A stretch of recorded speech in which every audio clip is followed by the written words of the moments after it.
Nobody told you no.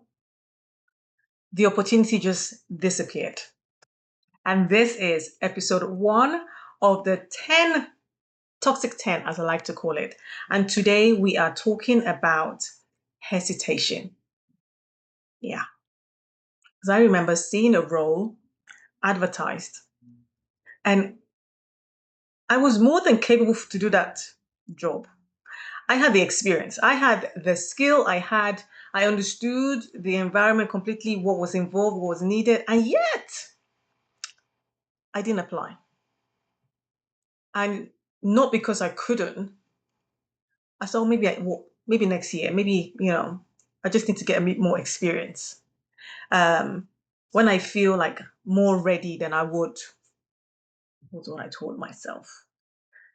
And somebody else applied and got the role, right? Life moves on. But here's the thing that stuck with me afterwards in that scenario, because of like I've spoken about this in previous video about what that experience actually meant to me and all this thing. It wasn't because I missed out. It was because something quieter than that is actually going on. Nobody had actually told me no. You see, I wasn't rejected, and it wasn't a failure. It wasn't even, I didn't even put an application out. So all those things, the rejection, they're not applying, the opportunity just simply disappeared. And you know why? Because I paused.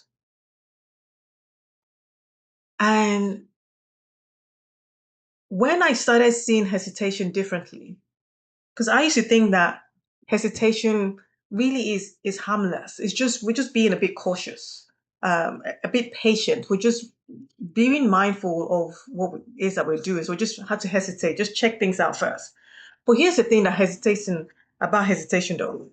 It never introduces itself as hesitation. It doesn't say, okay, now you are hesitating right now. It shows up as you're disguised as something, something reasonable. Like for me, I said, oh, maybe next year I'll do it, right? It sounds reasonable to like, let's just get ourselves more experience, right? In my head. So maybe next year sounds reasonable.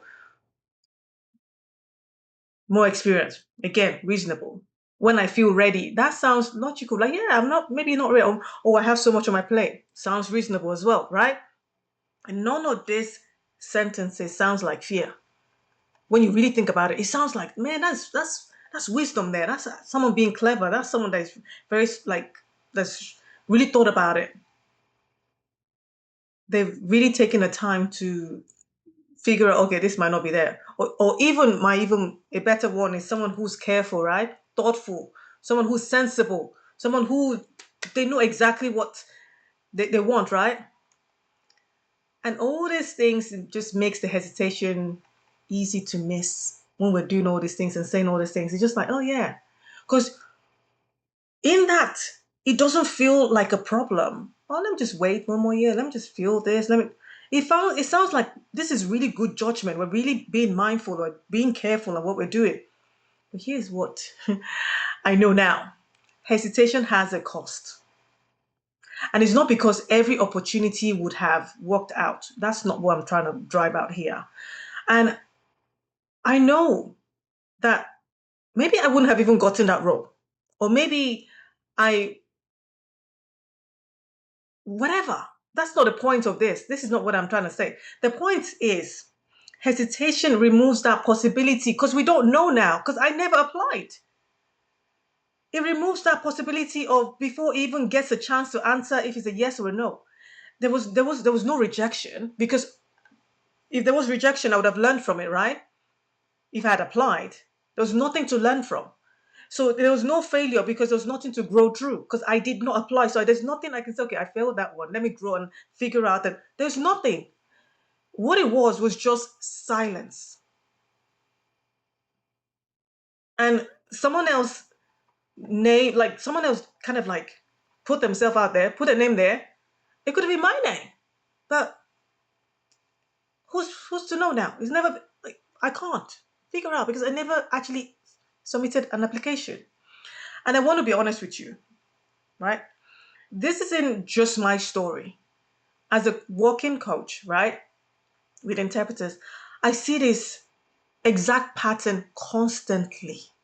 You see capable interpreters, skilled, experienced, ready in every way that matters, right? Still holding themselves back from applying, holding themselves back from speaking up in rooms, from putting themselves out there, from taking the leap, from going to the next level, saying, oh, I just need to get more.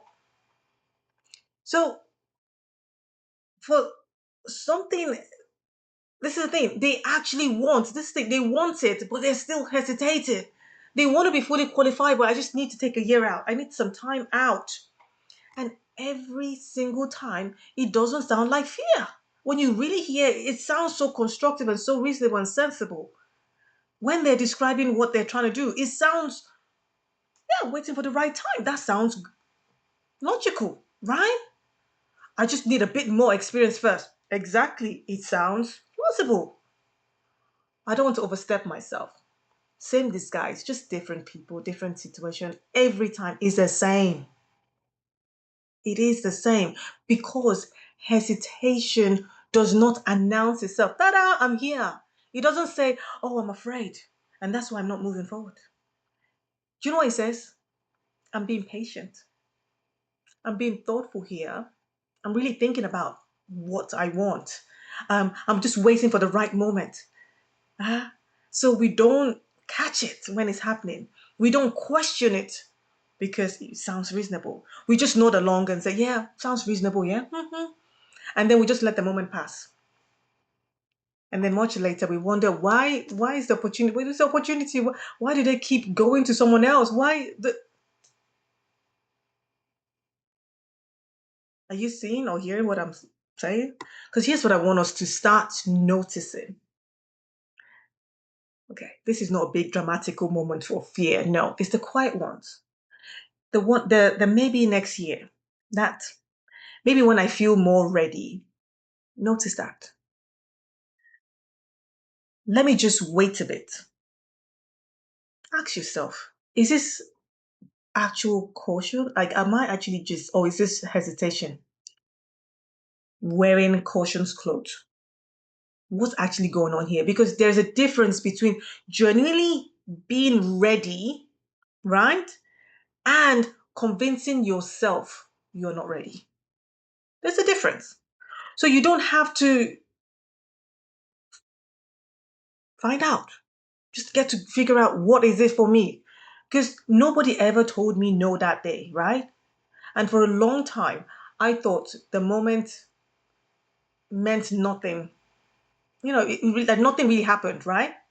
But something had happened. Huge happened. The door had quietly closed without anyone needing to close it. I just didn't walk through it. I didn't even try. And that's the real cost of hesitation. Not the rejection, it's the silence when the answer could have been, come on board. Do you know what I mean? And if this is sounding familiar and you recognize that disguise in you right now, I want you to take the time to go through the free interpreter audit. It'll be in the description box below. It only takes 10 minutes to go through. And what by doing it, it will show you exactly which pattern is showing up for you right now that is showing up. And as this is episode 1 of 10, the Toxic 10 series, the rest of the series will be linked up below so you can just figure out what all the patterns are. And if you want, yeah, to just keep going with this series, kudos. That's what I feel about with that. I am Nene, and we do this every single day. Your voice matters, and it is your time to use it. Bye for now.